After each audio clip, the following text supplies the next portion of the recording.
Bonjour à tous, on se retrouve aujourd'hui pour une petite vidéo idée du jour. Alors on va se baser d'abord sur un petit constat sur l'excellence et sur l'expertise, un petit constat un peu critique malheureusement, pour après pouvoir passer sur cette ouverture d'esprit avec cette phrase que j'aime, que j'affectionne particulièrement.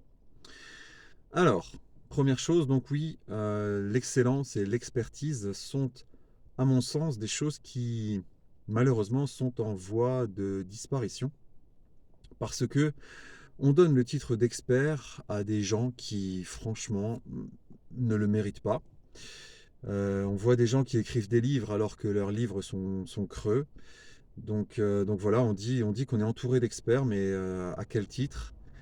Et ce qui est problématique, c'est que du coup, ça donne une notion d'expert ou d'excellence qui est vraiment, vraiment faussée, puisque plus personne n'est vraiment un expert et on s'appelle expert quand même. Voilà, donc j'arrête là sur cette critique parce que je ne veux pas paraître non plus le râleur de service. Par contre, on va en tirer un constat.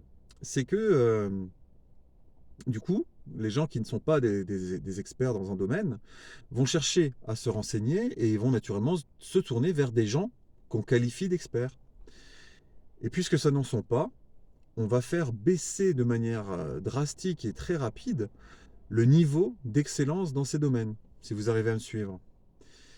Et donc ça m'amène à cette réflexion-là m'a amené à cette phrase, cette fameuse phrase qui dit que on ne peut pas faire, on ne peut pas vouloir être quelque chose qu'on n'a jamais vu, quelque chose qu'on n'a jamais croisé. Donc ça veut dire que si on n'a jamais croisé un vrai expert, si on n'a jamais croisé la véritable excellence dans un domaine, eh ben on ne pourra jamais devenir excellent ou devenir expert. Et ça c'est dommage. Mais on va revenir sur cette phrase-là. Cette phrase, vous ne pouvez pas être ce que vous ne connaissez pas.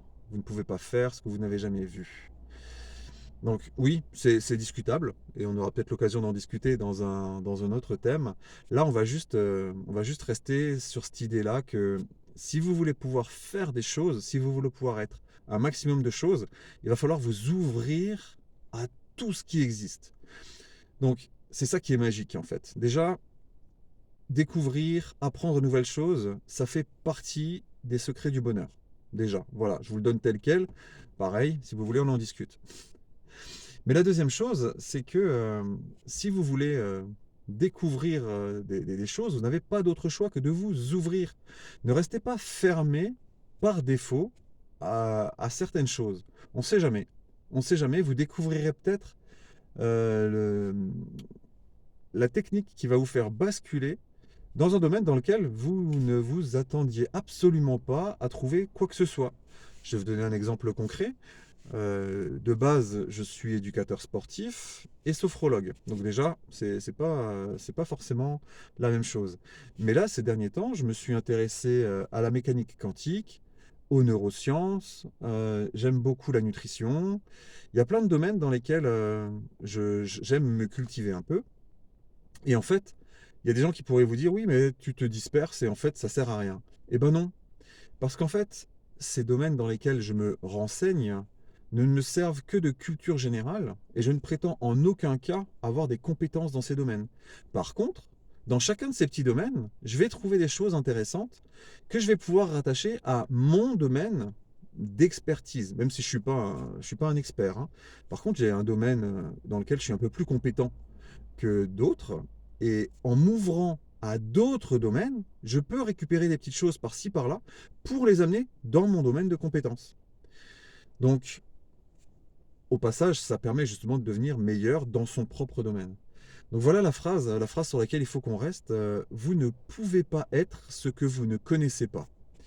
Donc, ouvrez-vous l'esprit, ouvrez-vous le champ du possible. Par contre, comme je l'ai dit au début, on est entouré par des experts qui n'en sont pas.